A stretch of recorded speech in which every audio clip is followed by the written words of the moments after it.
Hello, friends.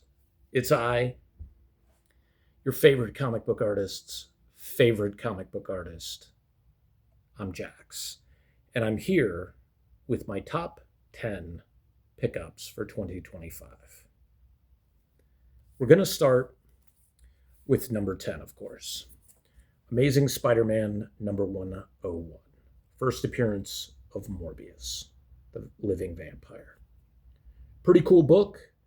Not something that I've been looking for in my vast searches. That's why it gets a number 10.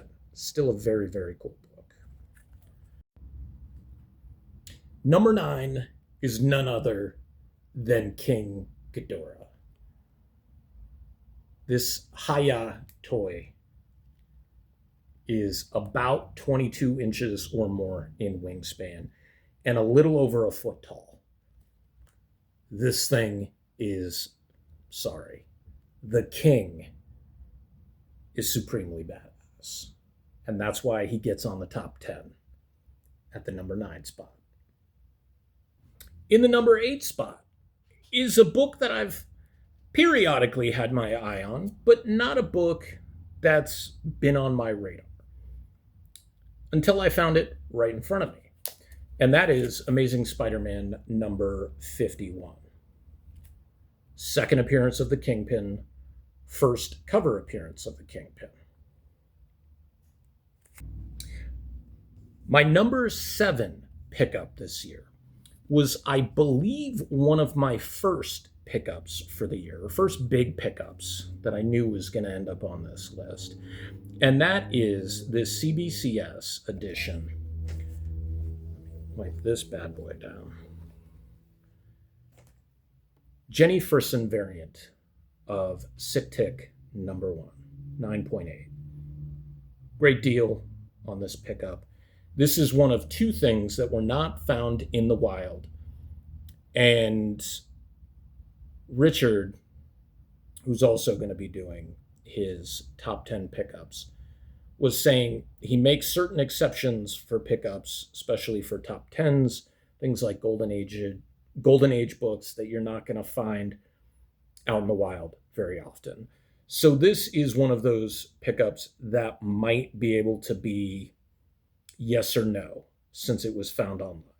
My number 6 pickup for the year. This is a book that I've wanted for some time. Kind of fell off the radar for a while, but found it on an online show. And the pickup is Iron Fist 14, first appearance of Sabretooth. Definitely a really cool book, and something that, even though it wasn't on the top of my radar, has been something that I've wanted for some time. Now we're getting into the meat and potatoes. The top 5.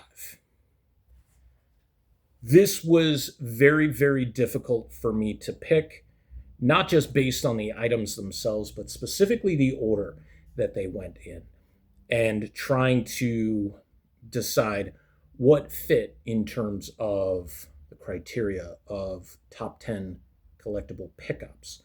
Now, in having a discussion with Richard, he mentioned he doesn't like to count artwork as a pickup.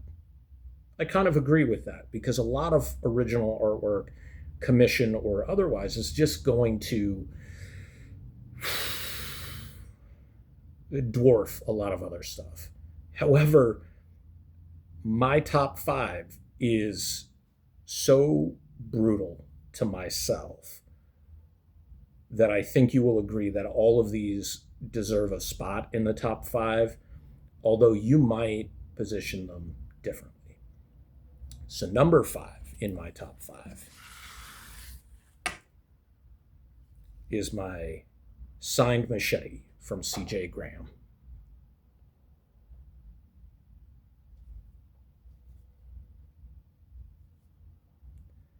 This is something that is quite an experience, having gotten to meet C.J. Graham from my favorite Friday the 13th movie, Part 6, and just in keeping with the horror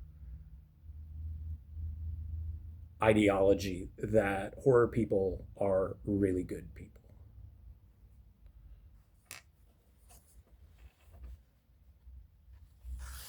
Don't want to hurt myself or anybody else while I'm finishing up this list. Brings us to number 4. And this was a tough one because when I got it, initially it was going to be number 2, but that's when I thought this was all based on top 10 comic book pickups. So my number 4 is none other than Crime Suspense Stories number 16, 3.0 CGC. I love this cover. I know it is not the single most iconic of all the pre-code EC books, but you're going to see why this is such a special cover to me in 2026, believe me. This was found on eBay, of course, so not in the wild per se, but not that I need permission, but Richard did say Golden Age, especially pre-code stuff, is very much not necessarily stuff you're going to find in the wild. And I'm really happy to add this to my collection. So before I go into my top 3, I wanted to do 2 honorable mentions.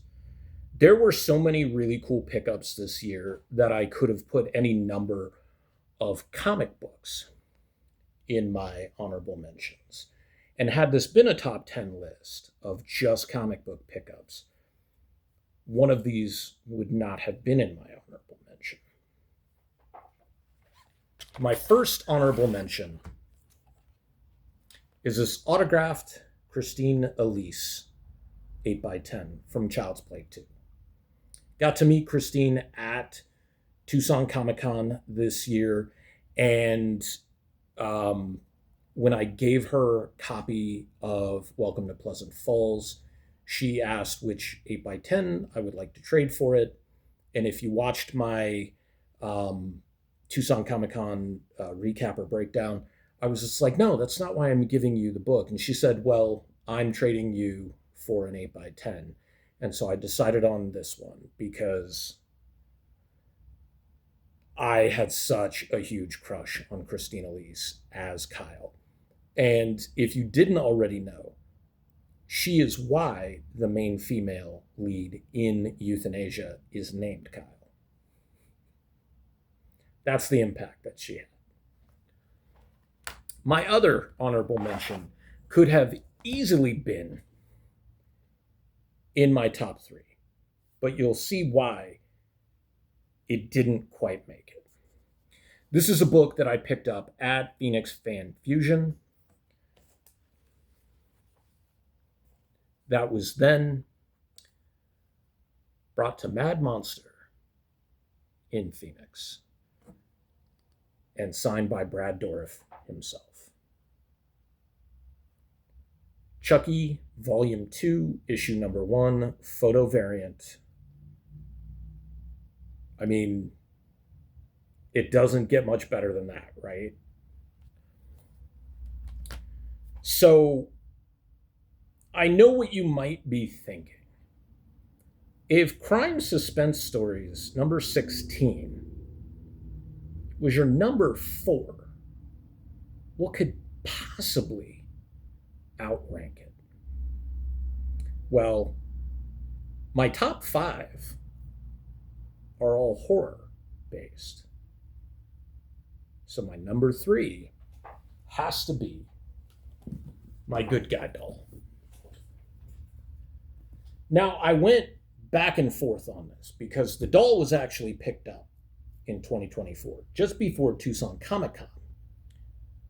But the signatures, Brad Dourif, Fiona Dourif, Christine Elise, and Alex Vincent, were all pickups, adventures, experiences from 2025. And I count that as an overall pickup versus just the doll as itself. This is huge for me because this is the only thing that I have that has Fiona Dourif's autograph on it. So as I weighed with the crime suspense stories being my number 2, getting bumped all the way to 4, and what I considered my number 1 became my number 2 when I realized that I could count adventures and experiences and moments specifically as pickups. So my number 2 is a book that I've wanted for some time that I found 2 different copies of this year. This one I found at Phoenix Fan Fusion along with the Chucky photo cover.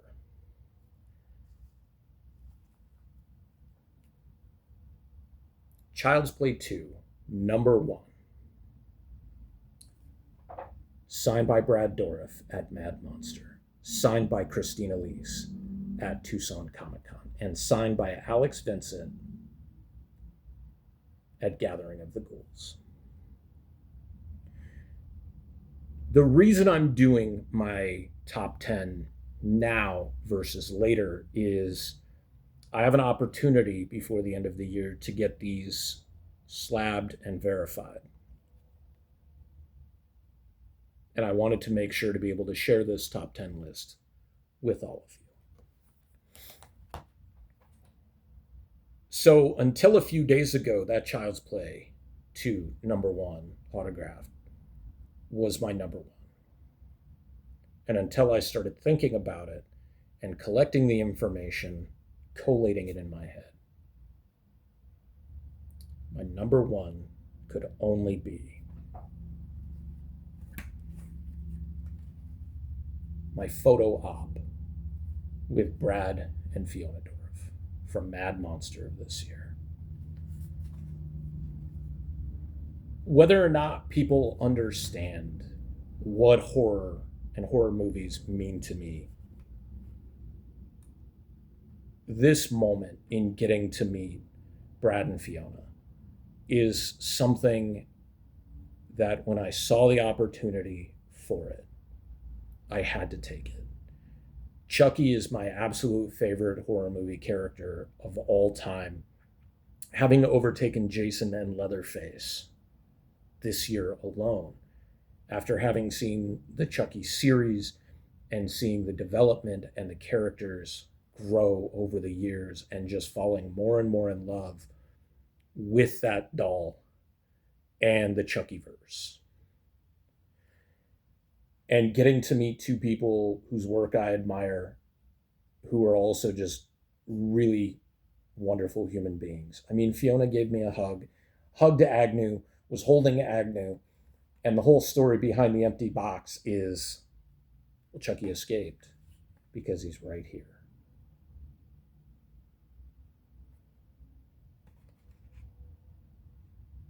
I don't know that anything else, pop culture-wise, collectible, pickup-wise, could possibly top this moment for me. So I hope you enjoyed my top 10 pickups for 2025. I will, given this new information about collectibles versus just comics, we'll be doing a 2024 top 10 redo. Thanks, Richard. Hope you guys have had a wonderful year. I know it's been very, very hard for a lot of us. And I'm just thankful for these experiences, these moments specifically, not so much the books or the items, but the memories that will stick with me, hopefully throughout the rest of my life, that they will be ingrained core memories. I guess I could ask you, what's your favorite of my top 10 or my honorable mentions? Go ahead and put them in the comments. Again, thanks for tuning in this past year, helping my channel grow a little bit, and some of the friends and fans I've made along the way. Till next time, I guess we'll see you next year.